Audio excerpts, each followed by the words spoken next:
कानून कहता है कि गिरफ्तारी एक प्रक्रिया है, उसके नियम हैं, उसकी सीमाएं हैं। लेकिन अगर कोई कहे कि आप गिरफ्तार हो चुके हैं, बिना नोटिस के, बिना थाने गए और बिना किसी कागज के, तो क्या आप उस पर भरोसा करेंगे?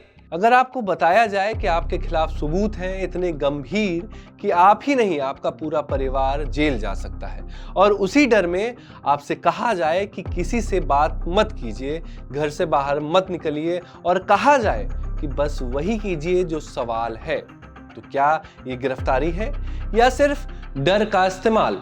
भारत में इस डर को अब एक नया नाम दिया जा रहा है, और वो नाम है डिजिटल अरेस्ट। और इस बीच एक बड़ी खबर आपको बता दें, ऑनलाइन ठगी के बड़े नेटवर्क का खुलासा किया गया है। डिजिटल अरेस्ट मामले में डिजिटल अरेस्ट में हो। लखनऊ की एक 75 साल की बुजुर्ग महिला 4 दिनों तक इसी डर में जीती रही, और उस डर की कीमत लगभग 1.5 करोड़ रुपए थी। आज की कहानी सिर्फ एक मामले की नहीं है। आज सवाल यह है कि जब कानून की भाषा में झूठ बोला जाए तो सच को कैसे पहचाना जाए। नमस्कार, मैं नीलांजन तिवारी। ये मुद्दा हमें लखनऊ से अनमोल ने भेजा है और उन्होंने गुजारिश की थी कि इस मामले पर वीडियो बनाया जाना चाहिए, तो इसलिए आज के रेज योर वॉइस एपिसोड में हम इस पर चर्चा करेंगे। उत्तर प्रदेश की राजधानी लखनऊ, विकास नगर का इलाका, यहाँ रहने वाली 75 साल की उषा शुक्ला एक आम बुजुर्ग महिला, उनके पति पब्लिक वर्क डिपार्टमेंट में इंजीनियर थे। करीब 8 साल पहले उनका निधन हो चुका है। परिवार ने मेहनत से जो भी बचत की वह बैंक में सुरक्षित रखी गई। करीब 1.5 करोड़ रुपए की फिक्स डिपॉजिट। देखने में एक सामान्य सुरक्षित जिंदगी, लेकिन 11 दिसंबर को एक कॉल आती है, व्हाट्सएप वीडियो कॉल। सामने एक व्यक्ति दिखाई देता है जो खुद को सीबीआई अधिकारी बताता है। बात करने का तरीका सख्त है, भाषा सरकारी। कहा जाता है कि यह कॉल रिकॉर्ड की जा रही है, और फिर एक आरोप लगाया जाता है कि उषा शुक्ला के दिवंगत पति के आधार कार्ड और मोबाइल नंबर का इस्तेमाल दिल्ली और कश्मीर में आतंकी फंडिंग के एक बड़े मामले में हुआ है। बताया जाता है कि मामला करीब 50 करोड़ का है। अब जरा रुकिए और सोचिए कि एक 75 साल की बुजुर्ग महिला अचानक आतंकवाद, जांच एजेंसी, करोड़ों रुपए और जेल जैसे शब्द सुनती है। यहां से तर्क पीछे चला जाता है और डर आगे आ जाता है।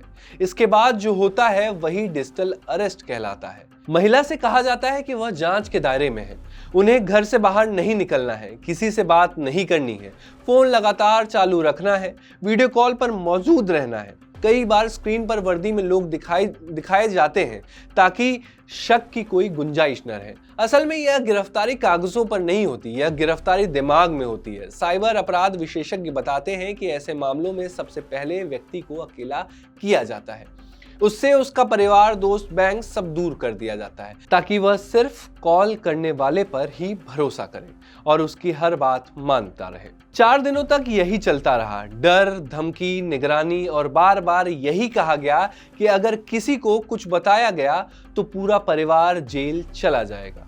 अब सवाल यह है कि ऐसे माहौल में कोई बुजुर्ग व्यक्ति कितना सोच पाएगा। इसी डर में उषा शुक्ला ने अपना आधार कार्ड, बैंक की जानकारी और दूसरे दस्तावेज साझा कर दिए। उन्हें बताया गया कि यह सब जांच का हिस्सा है। यहाँ यह समझना जरूरी है कि कोई भी सरकारी एजेंसी फोन पर इस तरह की जानकारी नहीं मांगती, लेकिन डर में यह बात याद नहीं रहती है। अब यह मामला कोई अकेला मामला नहीं है। एनसीआरबी के आंकड़े बताते हैं कि भारत में साइबर अपराध के मामले में लगातार बढ़ोतरी हो रही है। होम मिनिस्ट्री के तहत काम करने वाला Indian cyber crime coordination centre साफ कह चुका है कि फर्जी पुलिस कॉल और डिजिटल अरेस्ट जैसे स्कैम 2024 में सबसे तेजी से बढ़े हैं। साइबर हेल्पलाइन 1930 पर हर दिन हजारों शिकायतें दर्ज होती हैं। इनमें बड़ी संख्या बुजुर्गों की होती है।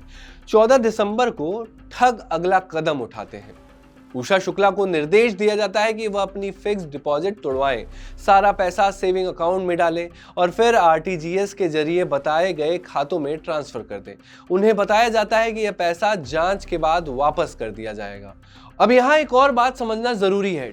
साइबर ठग अक्सर आरटीजीएस और आईएमपीएस जैसे तरीकों को इसलिए चुनते हैं क्योंकि पैसा तुरंत ट्रांसफर हो जाता है और वापस पाना मुश्किल हो जाता है।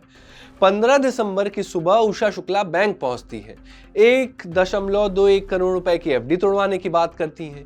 यही कहानी पे मोड़ आता है। बैंक मैनेजर को मामला अजीब लगता है, इतनी बड़ी रकम की अचानक जरूरत, महिला का डरा हुआ व्यवहार, जल्दी में किए जा रहे फैसले। असल में भारतीय रिजर्व बैंक और बैंकों को बुजुर्ग खाता धारकों के बड़े लेन देन पर अतिरिक्त सतर्कता बरतने के निर्देश हैं। इसी सतर्कता के तहत बैंक समय लेता है और पुलिस को सूचना देता है। जब पुलिस मौके पर पहुंचती है उस समय भी साइबर ठग वीडियो कॉल पर महिला को निर्देश दे रहे होते हैं। तुरंत साइबर सेल को सूचना दी जाती है, बैंक खातों को फ्रीज किया जाता है और कुछ ही देर में 1.5 करोड़ रुपए की संभावित ठगी रुक जाती है। अब जरा सोचिए कि अगर बैंक मैनेजर ने सवाल न पूछा होता, अगर कुछ घंटे और देर हो जाती तो शायद पूरी रकम साइबर ठगों के पास चली जाती। जब असली पुलिस उषा शुक्ला को बताती है कि वह किसी भी अपराध की आरोपी नहीं है बल्कि साइबर ठगी की शिकार हो चुकी है, तो उन्हें यकीन करने में समय लगता है। यह बात सुनने में अजीब लग सकती है, लेकिन मनोवैज्ञानिक बताते हैं कि डिजिटल अरेस्ट जैसे मामलों में पीड़ित लंबे समय तक डर में रहते हैं, क्योंकि 4-5 दिन तक उनके दिमाग में बस यही भरा गया होता है कि उन्होंने कुछ गलत किया है। अब बात कानून की। भारतीय कानून में डिजिटल अरेस्ट नाम की कोई चीज ही नहीं है। कोई भी police, CBI, ED, NIA phone या वीडियो कॉल पर गिरफ्तारी नहीं करती। कोई जांच एजेंसी जमानत या जुर्माने के नाम पर पैसे नहीं मांगती। ओटीपी, बैंक डिटेल्स या आधार की जानकारी फोन पर लेना पूरी तरह गलत है। गृह मंत्रालय ने इसको लेकर कई बार सार्वजनिक चेतावनी जारी की है। तो सवाल ये है कि अगर ऐसी कॉल आए तो क्या किया जाना चाहिए, यह भी हम बताएंगे इस वीडियो में। सबसे पहली बात और शायद सबसे मुश्किल बात, घबराना नहीं है। साइबर ठगों की पूरी रणनीति इसी पर टिकी होती है कि सामने वाला डर जाए और सोचने की क्षमता खो दे। जैसे ही डर हावी होता है, सवाल पूछना बंद हो जाता है। इसलिए पहली प्रक्रिया यही होनी चाहिए कि कॉल चाहे कितनी भी सख्त भाषा में क्यों न हो, आप उसे अंतिम सच न माने। दूसरी जरूरी बात यह समझना जरूरी है कि कोई भी पुलिस, सीबीआई, ईडी या दूसरी जांच एजेंसियां फोन या वीडियो कॉल पर गिरफ्तारी की बात नहीं करती हैं। असल जांच में नोटिस आता है, कागज आता है और आपको थाने या दफ्तर बुलाया जाता है। अगर कोई कॉल करने वाला यह कहे कि फोन मत काटिए, कैमरा चालू रखिए या किसी से बात मत कीजिए, तो यह अपने आप में खतरे का संकेत है। असली जांच एजेंसियां आपको परिवार और वकील से बात करने से कभी नहीं रोकती। तीसरी बात, ऐसे किसी भी कॉल पर अकेले फैसला ना लें। साइबर फ्रॉड में ठग सबसे पहले व्यक्ति को सामाजिक रूप से अलग करते हैं, इसलिए जानबूझकर किसी भरोसेमंद व्यक्ति से बात करें। बेटा, बेटी, भाई, दोस्त या बैंक का कोई अधिकारी, किसी एक से भी बात हो जाए तो डर का असर आधा हो जाता है। कई मामलों में देखा गया है कि सिर्फ एक फोन कॉल परिवार के किसी सदस्य को करने से ही पूरा फ्रॉड रुक गया। चौथी बात, बैंक से जुड़ी कोई भी जानकारी, चाहे वो ओटीपी हो, एटीएम पिन हो, अकाउंट नंबर हो या आधार से जुड़ी डिटेल, फोन पर बिल्कुल साझा ना करें। बैंक और रिजर्व बैंक की गाइडलाइंस साफ कहती हैं कि कोई भी बैंक कर्मचारी या सरकारी एजेंसी फोन पर इस तरह की जानकारी नहीं मांगता है। अगर कोई वेरिफिकेशन या जांच के नाम पर यह जानकारी मांगे तो समझ लीजिए कुछ गलत है। पांचवी बात, अगर कॉल में पैसे ट्रांसफर करने की बात की जाए, चाहे वह जुर्माने के नाम पर हो, जमानत के नाम पर हो या जांच के लिए अस्थायी जमा के नाम पर, तो इसे साफ इनकार कर दीजिए।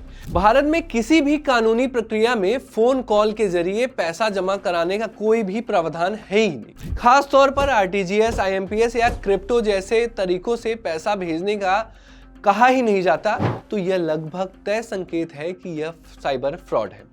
छठी और सबसे अहम बात, जैसे ही आपको शक हो तुरंत साइबर क्राइम के हेल्पलाइन नंबर 1930 पर कॉल करें। यह नंबर होम मिनिस्ट्री के तहत काम करता है और कई मामलों में शुरुआती घंटों में की गई शिकायत से पैसों को फ्रीज किया जाता है। इसके अलावा cybercrime.gov.in पर ऑनलाइन शिकायत दर्ज कराना भी जरूरी है। जितनी जल्दी शिकायत, उतनी ज्यादा संभावना कि नुकसान को रोका जा सके। एक और बात जो अक्सर नजरअंदाज हो जाती है, कॉल काटने के बाद भी ठग दोबारा संपर्क करने की कोशिश करते हैं, कभी नए नंबर से, कभी डराने वाले मैसेज से। ऐसे में नंबर ब्लॉक करना, कॉल रिकॉर्डिंग संभाल कर रखना और स्क्रीनशॉट लेना मददगार साबित होता है। ये सब बाद में शिकायत के दौरान काम आते हैं।